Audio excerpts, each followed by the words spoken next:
येन चराचरं तत्पदं दर्शितं येन तस्मै श्रीगुरवे नमः। धीरं परिभवग्नमभीष्टदोहं तीर्थास्पदं शिवविरिञ्चिनुतं शरण्यं भृत्यार्तिहं प्रणतपालभवाभिभूतं वनपुरुषते चरणारविन्दम् त्यक्त्वा सुदुस्त्यजसुरीप्सितराजलक्ष्मीं धर्मिष्ठ आर्यवचसा यजगादरण्यं छायामृगं दैतीप्सितमन्वधावत् वन्दे महापुरुषते चरणारविन्दम्। सर्वप्रथम विद्यालय के प्रधानाचार्य आदरणीय परम पूज्य गुरुदेव श्री आशुतोष मिश्र जी के चरण कमलों में कोटिशा दंडवत प्रणिपात निवेदित करते हुए विद्यालय के प्रबंधक जी के चरण कमलों में कोटिशा प्रणिपात साष्टांग चरण स्पर्श निवेदित करते हुए यहाँ पर उपस्थित समस्त गुरुजन एवं जितने भी छात्र वृंद हैं जो कि हमारे अंग या अग्रज के रूप में यहाँ पर विराजमान है, सबको मैं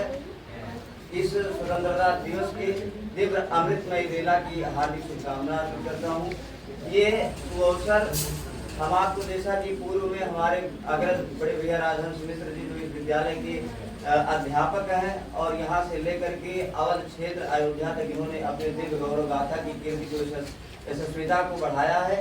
तो आज हम जिस उत्साह और उत्सव को मनाने के लिए यहाँ उपस्थित हुए हैं उसका कारण यह है कि हमारा देश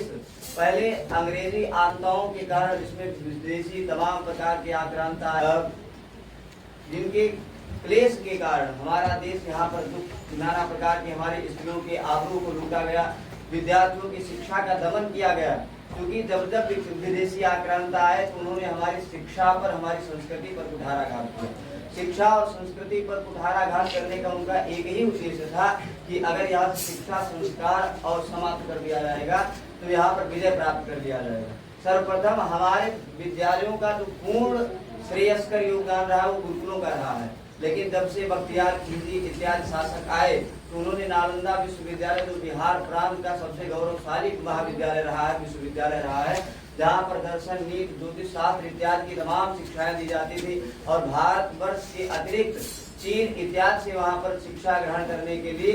विद्यार्थी आया करते थे। लेकिन विदेशी आक्रांताओं ने सर्वप्रथम गुरुकुल परंपरा को समाप्त करने का पूर्ण निर्णय लिया कि अगर शिक्षा तो होगा लेकिन अगर संस्कार समाप्त हो जाएगा तो संस्कार की शिक्षा संस्कार बना दे। अगर संस्कार नहीं है तो शिक्षा का कोई अस्तित्व कोई मोल नहीं है। शिक्षा संस्कार तो दे वही शिक्षा पूर्ण शिक्षा कही गई है। तो कहा कि इस प्रकार से जब गुरुकुल परंपरा समाप्त हो गया तो आज बच्चों को क्या करते हैं, लोग ले जा करके बांटेश्वरी विद्यालयों में पढ़ा देते हैं, तो वहाँ से उन्हें शिक्षा तो प्राप्त हो जाता है लेकिन माता पिता गांव व्यवहार समाज का जो व्यवहार उनके जीवन से समाप्त हो जाता है। तो इसलिए जब से बांटेश्वरी विद्यालयों का प्रचलन भारतवर्ष में तीव्रता से बढ़ा तब से अनाथ आश्रम भी ज्यादा बढ़ते चले गए। जहाँ पर शिक्षा तो बच्चे ग्रहण कर रहे हैं, एकेडमिक शिक्षाएं नाना प्रकार की विविध विद्याओं को ग्रहण कर रहे हैं, लेकिन उनके जीवन से आचार विचार आहार शिष्टाचार लुप्त होता चला गया और जिसके कारण उनके जीवन में समस्त प्रकार की सुलभता तो है,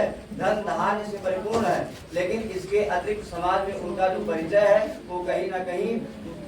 ये मान करके चलिए विद्वानों के बीच में उनकी कोई भी गणना नहीं की जाती है। तो इस प्रकार से जिस संस्था से आप जुड़े हैं यहाँ शिक्षा से लेकर के संस्कार तक आपको प्रदान कराया जाएगा। कारण यहाँ पर ओजस्वी विद्वान है हमारे आदरणीय प्रधानाचार्य गुरु जी जो कि आचार्य हैं और मूर्धन्य विद्वान है। यहाँ तक कि हम भी यहीं से शिक्षा लेकर के आज जो भी हमें प्राप्त हुआ है सब इसी विद्यालय संस्था के द्वारा हमें प्राप्त हुआ है। और मैं आशा नहीं पूर्ण विश्वास के साथ कहता हूँ कि सतत निरंतर अगर आपका यही एक दायित्व है कि इस विद्यालय से जुड़ करके जो भी यहाँ अध्ययन कराया जाए करिए, इसके अतिरिक्त आप निरंतर सतत निरंतर ये प्रयासरत रहिए कि जो भी विद्यार्थी इच्छुक है पढ़ने के लिए, जिनको शिक्षा के साथ संस्कार भी चाहिए, उनको ला करके इस विद्यालय में दाखिला दिलवाइए। और यहाँ से मैं आशा नहीं पूर्ण विश्वास के साथ कहता हूँ कि यहाँ से निकल करके वो बच्चे वैश्विक स्तर पर अपना साथ छोड़ेंगे।